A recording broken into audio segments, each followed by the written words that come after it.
तो लास्ट जो क्लास था हमारा उसमें ये विंटर 16 का पेपर है। तो विंटर 16 के पेपर में हम लोगों ने we started with solving this problem जो 2 स्टेज का न्यूमेरिकल है, और हम लोग FB तक के पहुंच गए थे। We knew the value of FB, और वहां से हमने FB is equal to FT करके मॉड्यूल निकालना था और उसके बाद उसको सॉल्व करना था। ठीक है, I was thinking that we will continue this problem today, but I think since it is a fresh day we will start with some fresh topic. तो इसलिए इसको हम लोग थोड़ा साइड में करते हैं, and you can do it. जितना भी हमने पढ़ा है स्पर गियर के बारे में, उसके ऊपर, उसके बेसिस के ऊपर you should be comfortably able to solve this numerical, right? One more thing. Okay, we have 22 people with us now. आप लोगों ने वॉल पढ़ा क्या क्लास गूगल क्लासरूम का? Have you read? जो भी मैंने लिखा हुआ था और जो भी आप लोगों ने मैंने को बताना था, वो आपने पढ़ा क्या? Anyone? Yes sir. फिर भी एक बार let me show you that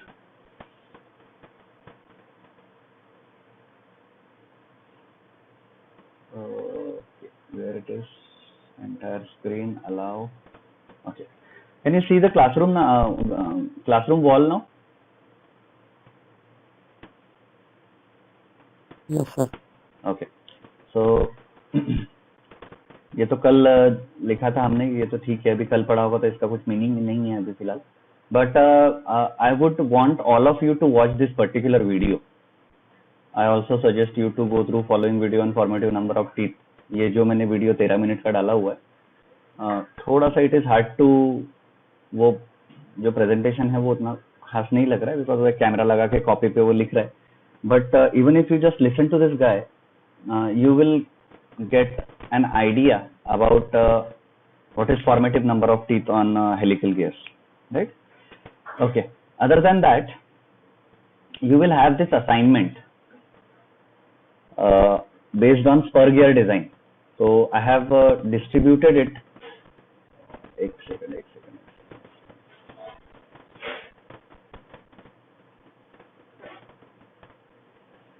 I have distributed it as per roll numbers.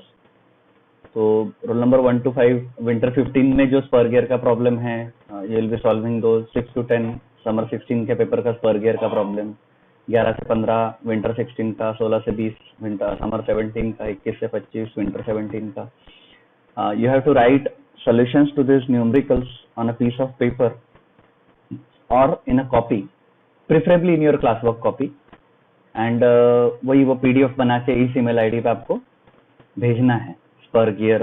And you have got 2 days for that. 2 days is more than enough.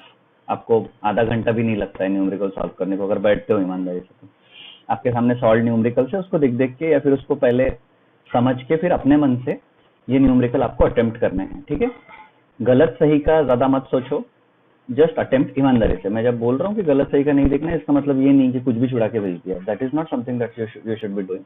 But yes, at least try the best you can. And likewise 2 दिन के भीतर 12 तारीख को रात को 12 बजे तक you have to send those assignments to me on this particular email ID, not on any other email ID.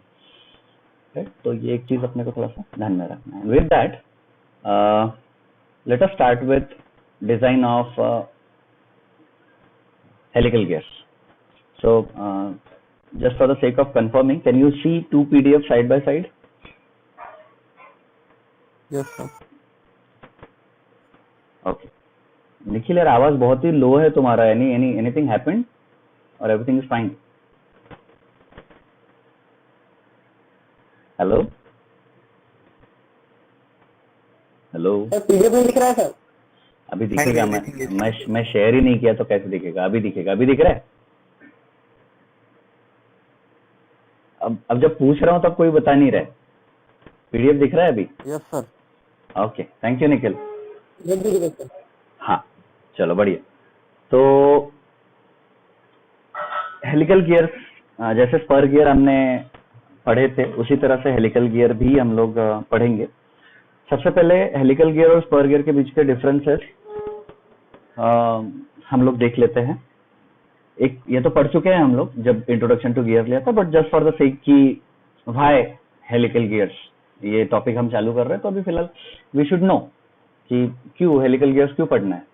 Spur gear तो पढ़ लिया ना हमने, स्पर गियर से काम हो रहा है ना हमारा, फिर क्यों हमको हेलिकल गियर्स क्यों पढ़ना है ना। पहली चीज, इन दोनों के बीच का डिफरेंस, इन दोनों के बीच में ये डिफरेंस है कि स्पर गियर के जो टीथ होते हैं वो पैरेलल टू द एक्सिस होते हैं, जो हमने पढ़ा हुआ है, वेयर एज हेलिकल गियर के जो टीथ होते हैं वो एक्सिस ऑफ जो गियर है उसके साथ एक एंगल बनाते हैं। ठीक है, क्या बोला मैंने, स्पर गियर के teeth parallel to the axis होते हैं, वेयर एज हेलिकल गियर के जो टीथ होते हैं वो कुछ एंगल बनाते हैं एक्सिस ऑफ द गियर के साथ। we call that angle as helix angle। थोड़ा सा ध्यान में सुनना, टीथ या फिर हेलिक्स, हेलिकल गियर्स के टीथ या फिर उसका helix axis of the gear के साथ जो एंगल बनाता है उसको हेलिक्स एंगल बोला जाता है। ठीक है, नाउ इससे होता क्या है, अब स्पर गियर में एक टीथ दूसरे टीथ के साथ पूरा का पूरा एक साथ कांटेक्ट में आता है, पूरा का पूरा टीथ एक साथ दूसरे टीथ के कांटेक्ट में आता है। उससे होता यह है कि नॉइज और वाइब्रेशन, ये दो इश्यूज थोड़े से ज्यादा देखने को मिलते हैं, बिकॉज पूरा एक सरफेस एरिया दूसरे एरिया के साथ ऑलमोस्ट क्रैश हो रहा है, राइट, हाई स्पीड में, तो उसकी वजह से नॉइज वाइब्रेशन देखने को मिलता है अपने को स्पर गियर्स में। But now it is an issue, actually noise and vibration is an issue. उससे होता यह है कि स्पर गियर को आप बहुत ज्यादा हाई स्पीड पे नहीं ऑपरेट कर सकते, spur gears can not be operated at high speed. तो उसके ऊपर अभी सॉल्यूशन क्या है, तो उसके ऊपर वो सॉल्यूशन बहुत ही इंट्यूटिव सॉल्यूशन है कि पूरा का पूरा टीथ एक साथ कांटेक्ट में आ रहा है इसलिए प्रॉब्लम हो रहा है ना, तो ठीक है, हम लोग पूरा का पूरा टीथ एक साथ कांटेक्ट में नहीं आने देंगे। और ये हम कैसा कर सकते हैं, by giving an angle to the teeth. तो इसमें जो दो हेलिकल गियर मेश हो रहे होते हैं, गियर और पिनियन, वो दोनों के टीथ ग्रेजुअली फुल्ली एंगेज होते हैं, मतलब they start with lesser area of contact and gradually उनका एरिया ऑफ कांटेक्ट बढ़ते जाता है, और उसके साथ ग्रेजुअली उनका एरिया ऑफ कांटेक्ट कम होते जाता है और उन दोनों के बीच का जो कांटेक्ट है वो छूट जाता है। That is how helical gears transmit the power और टॉर्क। तो इससे होता यह है कि helical gears can be operated at higher speeds as compared to spur gears. They can be used in applications like automobile, जहां पे आपका पावर ट्रांसमिशन कैपेसिटी में आई वुड से कि बहुत जो कैपेसिटी ऑफ पावर ट्रांसमिशन होती है या फिर जो एफिशिएंसी ऑफ पावर ट्रांसमिशन होती है, it is almost comparable in spur gears and helical gears, but the speed at which you can transmit that power is very high in case of helical gears as compared to spur gears, right. तो ये एक plus point है spur gears, helical gears का spur gears के ऊपर। लेकिन ये angle के साथ और एक चीज आपको यहाँ पे एक नेगेटिव इसका इफेक्ट आता है हेलिकल गियर्स में, और वो ये है कि पहले स्पर गियर में जो भी लोड होता था, tooth load, that used to be along the axis of the perpendicular to the axis of the teeth. That used to be perpendicular to the axis of the teeth. But helical में ये problem होता है कि जो भी tooth load आता है वो लोड एक एंगल पे होने के कारण वो लोड के दो कंपोनेंट्स बनते हैं। एक बनता है रेडियल कंपोनेंट, दूसरा बनता है एक्सियल कंपोनेंट। स्पर गियर में सिर्फ अपने को रेडियल कंपोनेंट देखने मिलता था, एक्सियल कंपोनेंट एब्सेंट रहता था। व्हाई? क्योंकि पूरा का पूरा गियर एक साथ अपने को मेश में आ रहा है। हेलिकल गियर में it is not the case. Helical gear में जो फोर्स होता है दो टीथ के बीच में, उसके दो कंपोनेंट बनते हैं, one is axial, another one is radial. Now this radial component of load is taken care by bearings in which the gears are mounted, or the shaft on which the gears are mounted. Those shafts are mounted between the bearings. तो radial जो component है it is taken care by the bearings, जो normal ball bearings use होती है. But how to take care of axial component? This axial component of load gives rise to thrust. Axial component of load gives rise to thrust. तो ये एक negative point है helical gears का कि आपको radial component के साथ साथ एक्सियल कंपोनेंट का भी ख्याल रखना पड़ता है. और एक्सियल कंपोनेंट का जो हम ख्याल रखते हैं वो अलग टाइप की बेयरिंग यूज करके या फिर प्रीलोडेड बेयरिंग्स यूज करके या फिर दो अपोजिंग पेयर ऑफ गियर्स साथ में यूज करके, ऐसे अलग अलग तरीकों से ये एक्सियल जो कंपोनेंट होता है लोड का, it has to be taken care of, right. Now when we say helical gear, let me show you some photographs.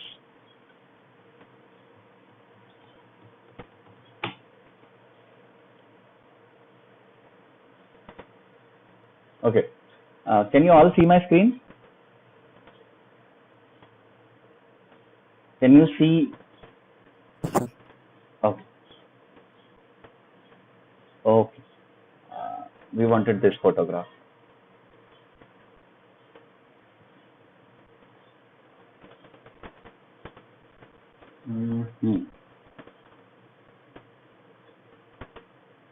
Save image, desktop. Okay. Can each and every one of you see helical gears that I'm showing on screen right now? Yes sir. Okay. आप देख सकते हो कि इसमें जो teeth है वो teeth inclined है, बराबर. वो पैरेलल है क्या एक्सिस के साथ?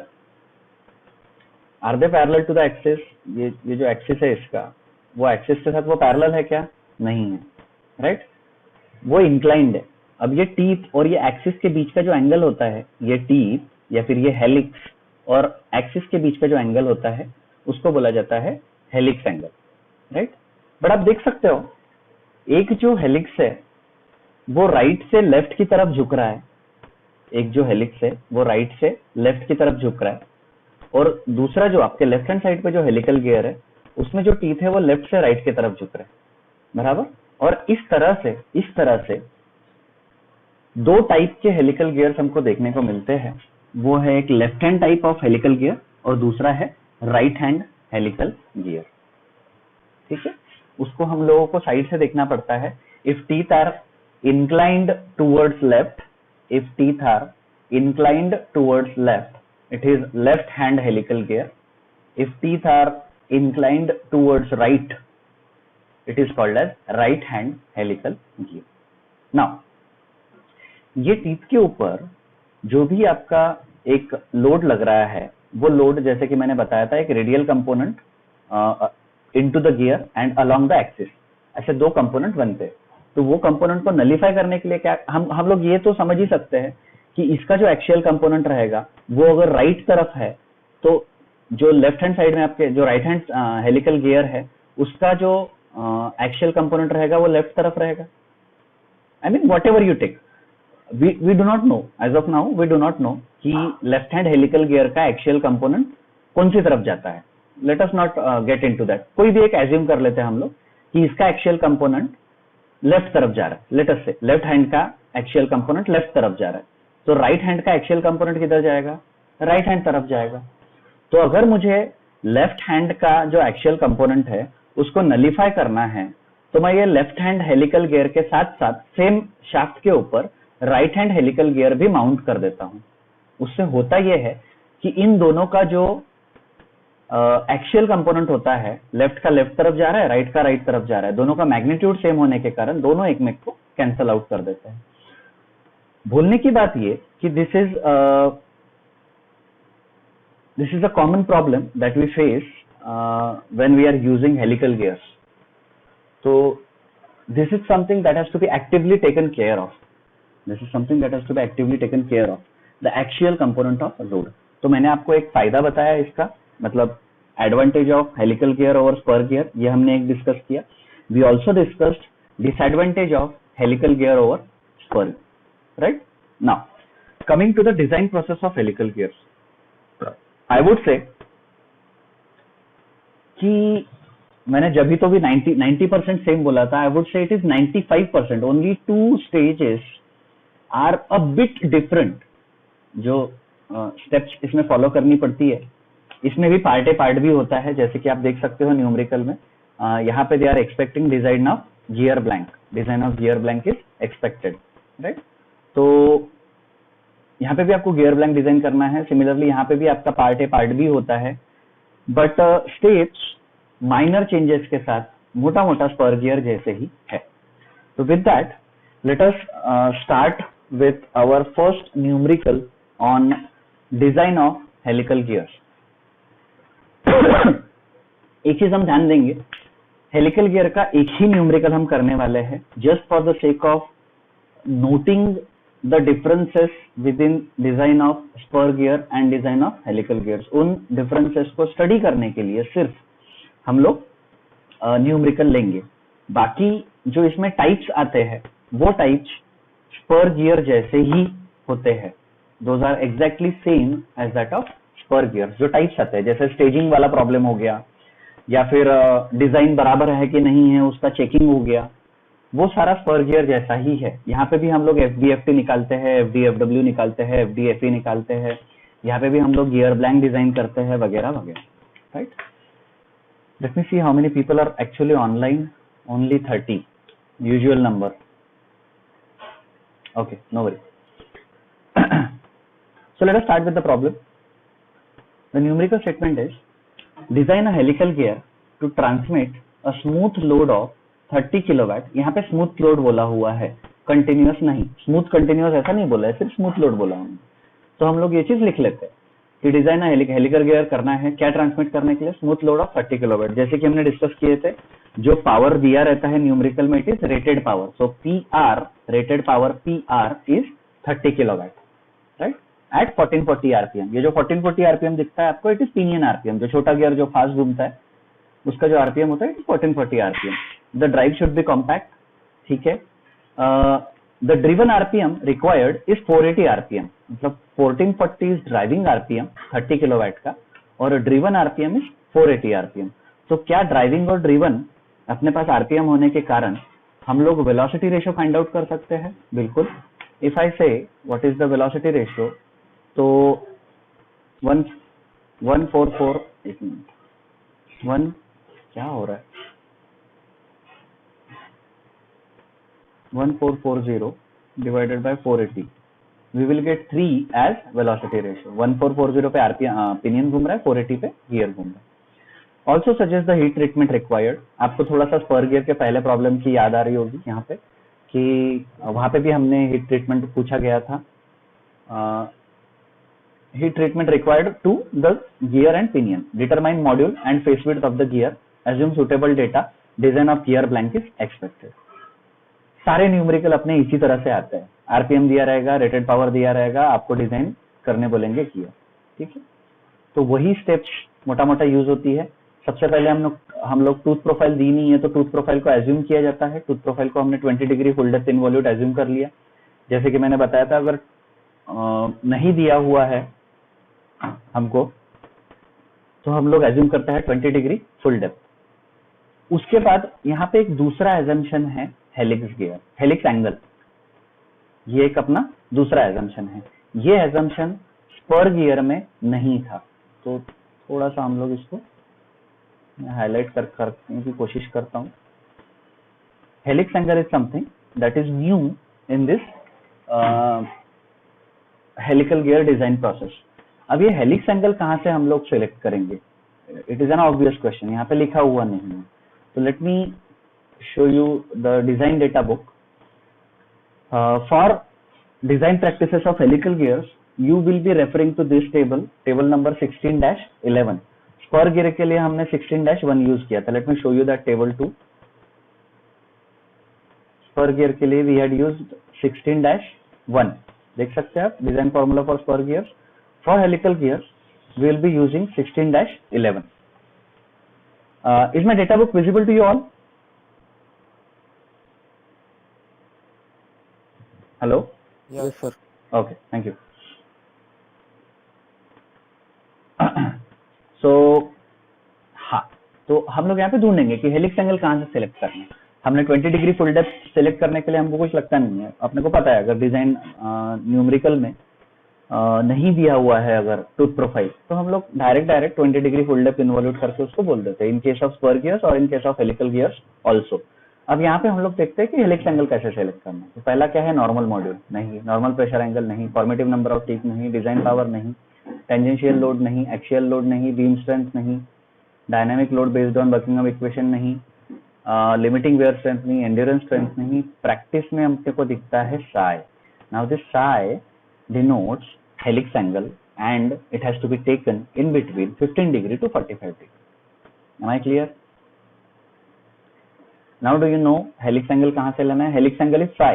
ये जो डिनोट करते हैं हम लोग helix angle को, वो psi से डिनोट करते हैं। And the range, let me show you once again, range for helix angle is between 15 degree to 45 degree. आप 15 डिग्री से 45 डिग्री तक के helix angle सेलेक्ट कर सकते हैं। ये न्यूमेरिकल जो मैंने सॉल्व किया, it is by considering helix angle psi is equal to 18 degree. This is by considering helix angle psi equal to 18 degree. You can select any angle as helix angle. There is no, obviously from within the range, from 15 degree to 45 degree, you can select any value. But it is suggested that you stick to range of 15 degree to 20 degree. And if given choice, always go for this 18 degree as helix angle, because the person who will be checking your paper will have solutions as per helix angle equal to 18 degree. जिस तरह से मैंने बताया था आपको कि design of mechanical drives में since selection of values is that power is available with the person who is actually solving the numerical, इसका कोई एक आंसर नहीं होता है। लाइक इफ आई, अब जैसे मैंने 18 के हिसाब से सॉल्व किया, अगर कोई बंदा 20 के हिसाब से करता है तो उसका आंसर थोड़ा सा चेंज आएगा। कोई 15 के हेलिक्स एंगल 15 डिग्री लेके करता है तो उसका आंसर अलग आएगा। कोई 30 लेके करता है उसका एंगल अलग आएगा। कोई 40 लेके करता है उसका एंगल अलग आएगा, उसका आंसर अलग आएगा। आंसर कॉमन नहीं होते। तो one question that should come in everyone's mind is, how do examiner check the paper? See, examiner have got a standard answer. वो स्टैंडर्ड आंसर जो मैं आपको वैल्यूज बता रहा हूँ उसके हिसाब से उसको कैलकुलेट किया जाता है, और एग्जामिनर को ये भी पता होता है कि रेंज कहाँ तक के उस न्यूमेरिकल की अलाउएबल है करके। तो वो रेंज में अगर आपका आंसर दिखता है तो he will give you full marks, right? Plus the examiner will check for steps that you are following for solving that particular numerical. He will meticulously check for few initial calculations कि आपने सही किए हैं कि नहीं किए हैं, क्योंकि अगर इनिशियल में गलती है तो आपको पता है कि स्क्वायर गियर में आपने देखा कि एक शुरुआत की गलती पूरे न्यूमेरिकल में प्रोपोगेट होती है, वो पूरा स्टैकिंग इफेक्ट होता है। एक जगह गलती होगी तो वो गलती प्रोपोगेट होते होते पूरा न्यूमेरिकल बर्बाद कर देती है। You have to be very cautious with the calculations. Initially तो भी कम से कम 5 स्टेप्स 6 स्टेप्स तक के कैलकुलेशंस आपके गलत नहीं होने चाहिए। You should check it twice, right? Now moving to step number 2. Step number 1 clear है। टूथ प्रोफाइल में 20 डिग्री फुल डेप्थ इन्वॉल्यूट हमने सिलेक्ट किया। यहाँ पे एक एडिशनल स्टेप है अदर देन स्क्वायर गियर्स। यहाँ पे अपने को हेलिक्स एंगल सिलेक्ट करना पड़ता है। Helix angle as per table number 16-11 has to be between, ये साई से डिनोट करते हैं हम हेलिक्स एंगल या फिर helical angle. It has to be between 15 degree to 45 degree, and we selected helix angle equal to 18 degrees, right? So throughout this numerical you will be solving with helix angle equal to 18 degrees. Now moving to step number 2, number of teeth on pinion and gear, and for this you have to refer table number 16-7 and 16-11, number of teeth on pinion and gear. ठीक है? Now let us move to this table 16-7 भले ही हमको आप बोलोगे कि spur gear का है, but हम लोग 16-7 इसलिए फॉलो कर रहे हैं बिकॉज यहाँ पे अपने को 20 डिग्री फुल डेप्थ के हिसाब से minimum number of teeth on pinion कितने हैं वो पता करना है। और ये तो अपने को पता है कि 20 डिग्री फुल डेप्थ हमने स्पर गियर में हर बार 20 डिग्री फुल डेप्थ सिलेक्ट करके हमने निकाला, तो वहां पे हम लोगों ने देखा कि number of teeth on pinion is always equal to 19 as per this table. तो इसलिए आपको ये डिजाइन स्टेप में बोला गया है कि number of teeth on pinion has to be selected from table 16-7 and table number 16-11। ठीक है, तो 16-7 से हमने 19 ये minimum number of teeth on pinion select किया, ठीक है। So from table number 16-7 for 20 degree full depth number of teeth is equal to 19। Now यहाँ पे आप देख रहे होंगे, यहाँ पे कुछ TF करके लिखा हुआ है, ठीक है। यहाँ पे क्या लिखा है हमने, number of teeth, TF। This TF is formative number of teeth in helical gears. TF is what? Formative number of teeth on helical gears. I want all of you to go through that video once, जो हमने Google Classroom पे share किया हुआ है, so that you at least get a feel of what are formative number of teeth. ठीक है? For now, so as to not to break the flow of the numerical, we will continue with the calculations. Fine. We will have a separate session on which we will study what are this formative number of teeth. For now, let us assume there is something called as formative number of teeth. तो एक चीज आपको ध्यान में रखनी है कि जो इनिशियल नंबर ऑफ टीथ आपको टेबल नंबर 16-7 में आपने देखा, टेबल नंबर 16-7, ये जो 19 देखा, ये 19 को हम लोग फॉर्मेटिव नंबर ऑफ टीथ करके हेलिकल गियर के डिजाइन में इसको लेके आगे बढ़ते हैं, ठीक है। Now from table number 16-11 we have a relationship between formative number of teeth and actual number of teeth on the pinion. So table number 16-11 में गए हम लोग, यहाँ पे serial number 3 is formative number of teeth, TF is equal to T divided by cos cube psi. Now what is psi? Helix angle. What is T? Actual number of teeth on pinion. So let us try to calculate. ये formula हम लोगों ने table number 16-11 से pick up किया, formative number of teeth is equal to T upon cos cube psi. तो यहाँ से number of teeth अपने को मिलते हैं, TF तो अपन ने एज्यूम किया था टेबल नंबर 16-7 से कि TF is equal to 19, that is formative number of teeth on pinion is equal to 19। तो यहाँ से अपने को एक्चुअल नंबर ऑफ टीथ मिलते हैं, T is equal to TF cos cube psi. आप ये कैलकुलेट भी कर सकते हो, TF कॉस क्यूब साइ अपने को इज इक्वल टू T अपने को 16.34 मिलता है। Now obviously we can not have 16 number of full teeth and 0.34 the other teeth, तो इसको हम लोग राउंड अप करते हैं and we get number of teeth on pinion TP is equal to 17। जो मैंने आपको बोला था कि माइनर चेंजेस है स्पर गियर और हेलिकल गियर में, तो ये दूसरा एक अपने को चेंज दिखता है in the design of spur gear and helical gear. पहला चेंज क्या है, स्पर गियर में हमने हेलिक्स एंगल नहीं लिया था बिकॉज वहां पे वो 0 ही था। दूसरा चेंज, यहाँ पे एक फॉर्मेटिव नंबर ऑफ टीथ करके एक हमने एक नई टर्मिनोलॉजी यहाँ पे अपने को यूज करनी पड़ती है when we are studying design of helical gear. तो स्टेप नंबर 2 में अपने पास actual number of teeth on pinion आ गए and it is equal to 17, right. Moving on, in the same step you can find out velocity ratio. ये तो मैंने पहले ही आपको न्यूमेरिकल से कैलकुलेट करा चुका हूं। Velocity ratio is input RPM divided by output RPM, 1440 divided by 480, we get it as equal to 3। Just a minute, let me have a water please. Okay, so velocity ratio is input rpm divided by output rpm, that give us the value of velocity ratio is equal to 3। number of teeth on gear, अगर अपने पास number of teeth on pinion है और velocity ratio है तो हम लोग number of teeth on gear भी निकाल सकते हैं। This is the actual value of number of teeth on gear, mind you. क्यों? क्योंकि यहाँ पे हमने actual value of number of teeth on pinion is equal to 17 use किया हुआ। So yes, when we multiply that by velocity ratio we will get actual number of teeth on gear ना, right. Now ये numerical का क्या क्या अपने पास मिल गया देखो। We have rated power with us equal to 30 kilowatt, we have input rpm, we have output rpm, therefore we have velocity ratio, we have helix angle which we have selected, we have number of teeth on pinion, we have number of teeth on gear। moving on, अपने को पता है कि उसके बाद हम लोग pitch line velocity निकालते हैं यहाँ पे हेलिकल गियर में in terms of normal module mn,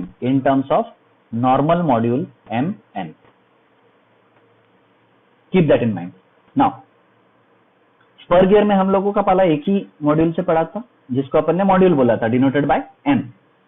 when it comes to helical gear we are introduced to 2 types of modules. One is normal module, and the another one is transverse module. One is normal module and the another one is transverse module. Let me show you the pictures if they are available.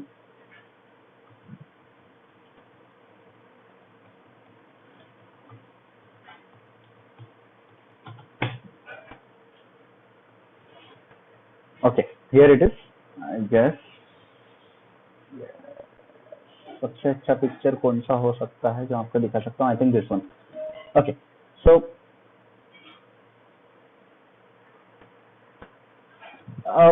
at the outset, let me tell you, ये जो khkgears.net, https khkgears.net, ये जो website है, this is a great website for studying gears. बहुत ही अच्छा इसमें आपको information और डेटा और एक इनका प्रोग्राम है वो सब मिलता है. तो if you are interested, I think you should at least visit this website once, KHK Gears. मैं इसका URL तो गूगल क्लासरूम में डाल दूंगा. Go through it. गियर्स पढ़ने के लिए बहुत ही अच्छा अपने को ये एक वेबसाइट है ये, ठीक है. यहाँ पे आप देख सकते हो कि यहाँ पे we deal with 2 types of module when it comes to helical gears, ठीक है. ये स्टेटमेंट देखो क्या लिखी हुई है. Spur gears with helicoid teeth are called as helical gears. Spur gear में स्ट्रेट टीथ होते हैं, हेलिकल गियर्स में इंक्लाइन टीथ होते हैं. तो यहाँ पे 2 हमको मॉड्यूल देखने को मिलते हैं. सो हमको जो पिच लाइन वेलोसिटी निकालनी है यहाँ पे, वो हमने स्पर गियर में मॉड्यूल के हिसाब से निकाली थी. यहाँ पे हमको निकालनी पड़ती है इन टर्म्स ऑफ नॉर्मल मॉड्यूल, ठीक है, not in terms of transverse module. कौन से मॉड्यूल के हिसाब से निकालनी पड़ती है? नॉर्मल मॉड्यूल के हिसाब से ना. पिच डायमीटर अपने को पता है, it is DP. Pitch diameter अपने को पता है, it is module multiplied by number of teeth on pinion. Pitch diameter of pinion is module multiplied by number of teeth on pinion. अब वो कौन सा मॉड्यूल है? Transverse module. ध्यान में रखना, ये एक चीज आपको ध्यान में रखनी है. पिच, ये चीज फॉर्मूला कहीं पे भी लिखा हुआ नहीं है आपके डेटा बुक में. ये चीज आपको याद में रखने वाली चीज है कि pitch diameter of pinion is, अपने को ये तो पता है it is module multiplied by number of teeth on pinion, but कौन सा मॉड्यूल? तो transverse module multiplied by number of teeth on pinion. तो उसके हिसाब से पिच डायमीटर अपने को मिलता है dp is equal to 17 into transverse module, this is m/t, ठीक है. But we should know what is the relationship between normal module and transverse module. ये देखो, serial number 1, normal module mn और mt के बीच में यहाँ पे एक रिलेशन दिया हुआ है, mn is equal to mt cos of psi. तो यहाँ से हम लोग ये लिख सकते हैं कि mt is equal to mn upon cos psi. Am I clear? If mn is equal to mt cos psi, we can write mt is equal to mn divided by cos of psi. तो यहाँ पे यही किया हुआ है, mt is equal to mn upon cos psi, और mt के जगह पर अपन ने mn अपॉन cos psi लिख लिया. यहाँ पे ये जो dp is equal to 17 times mt मिला अपने को, pitch diameter of pinion 17 times module mt जो मिला हमको, उसमें mt के जगह पर हमने mn लिख दिया, और dp जो मिलता है अपने को पिच डायमीटर ऑफ पिनियन, वो हमको in terms of normal module मिल गया. ठीक है, अपने को क्या करना है? Pitch line velocity in terms of normal module. In terms of transverse module बोला है क्या? नहीं, in terms of normal module. तो हमने ये mt के जगह पर mn अपॉन cos phi लिख दिया, और ये dp अपने को mn के टर्म्स में मिल गया. उसके बाद में आपको पता है we find out pitch line velocity of pinion. तो pi dp np divided by 1000 into 60. 1000 into 60 इसलिए किया जाता है क्योंकि हमको पिच लाइन वेलोसिटी की जो वैल्यू चाहिए होती है वो मीटर पर सेकंड में चाहिए होती है. ठीक है, तो पाई लिख दिया, dp के जगह पर अपन ने 17 mn अपॉन cos phi लिख दिया, np is 1440 divided by 1000 into 60. So we get the value of Vp in terms of normal module Mn as equal to 1.34 Mn meter per second. Vp के बारे में spur gear में भी आपको मैंने थोड़ा सा ध्यान देने को बोला था कि you should have the value of Vp in terms of meter per second, and for that you have to divide this pi dn by 1000 into 60. 1000 जो है वो mm को मीटर में कन्वर्ट करेगा, 60 जो है वो rpm को rps में कन्वर्ट करेगा. Am I clear? This 1000 will convert mm to meter and 60 will convert rpm to rps. तो अपने को मीटर पर सेकंड मिलेगा. So I made those calculations for you. The value of Vp that we get is 1.34 times normal module metre पर second. और हमने step number 3 में जो अपनी रिक्वायरमेंट थी कि pitch line velocity in terms of normal module, ये आपको मिल गई. ठीक है, मूविंग ऑन.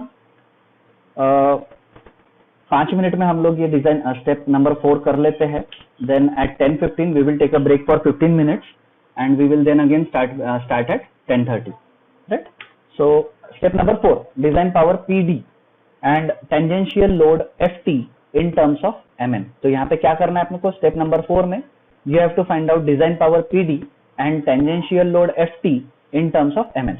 अब डिजाइन पावर तो अपने को डायरेक्ट मिल जाता है, MN के फॉर्म में लेने की जरूरत नहीं है, बट टेंजेंशियल लोड FT जो होता है, we also want it in terms of normal module MN. और इसके लिए टेबल्स कौन से बोले गए हैं? Table number 16-11, 16-2, 16-12. Now let us see कि ये PD के लिए कौन सा फॉर्मूला अपने पास है. यहाँ पे PD के लिए we have this formula, PD is equal to PR into KL into KW. PD is equal to PR into KL into KW. तो अपने को PR तो पता है 30 किलोवाट जो न्यूमेरिकल में दिया हुआ है. KL के लिए लोड फैक्टर है जो अपने को 16-2 से उठाना पड़ेगा. So let us go to table number 16-2. Sorry, let us go to table number 16-2. Okay, here it is 16-2. तो स्टेडी बोला हुआ है. अपने न्यूमेरिकल में क्या स्टेटमेंट था?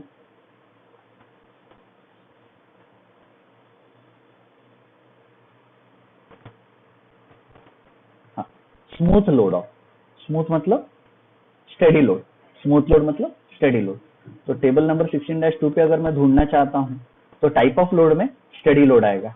ठीक है, लेकिन कितने देर तक चल रहा ये कहीं पे लिखा नहीं है. कितने देर तक चल रहा ये कहीं पे लिखा नहीं है.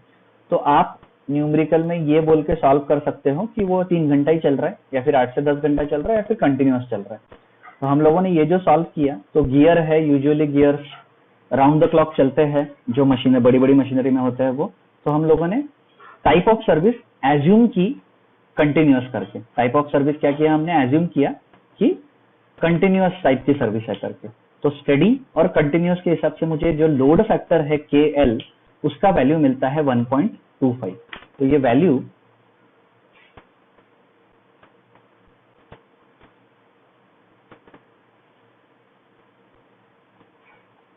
हम लोगों ने KL की वैल्यू यहाँ पे 1.25 steady and continuous load table number 16-2 के हिसाब से हम लोगों ने यहाँ पे लिख लिए KL. Now what is KW? Let us try to find out what is KW. PD is equal to PR into KL into KW है. ये एक चेंज है और एक पर गियर. और ये देखिए डिजाइन पावर पर गियर में PR इंटू KL था, अगर आपने ढंग से फॉलो किया. हेलिकल गियर में और एक चीज इसमें ऐड हो गई और वो है KW, ल्यूब्रिकेशन और वियर फैक्टर. और इसके लिए हमको रेफर करना है table number 16-12. Now this table number 16-12 will give me the value of KW which is dependent on type of lubrication. अभी lubrication के बारे में इस न्यूमेरिकल में कुछ भी बोला गया नहीं है. हम लोगों ने न्यूमेरिकल पढ़ा, उसमें न्यूमेरिकल जो lubrication है उसके बारे में कुछ भी नहीं बोला गया है. तो हम लोग एज्यूम करेंगे कि lubrication अच्छा है, कंटिन्यूअस है और ऑयल बात में अपना गियर डूबा हुआ है. तो उसके हिसाब से अपने को KW की वैल्यू मिलती है 1.15. राइट. सो हम लोगों ने दो फैक्टर यहाँ पे लिख लिए. KL is load factor, KW is wear factor. So PD is equal to PR into KL. PR is rated power 30 into 1.25 into 1.15 and we get the value of design power as equal to 43.125 kilowatt. Right. यहां तक के I think clear है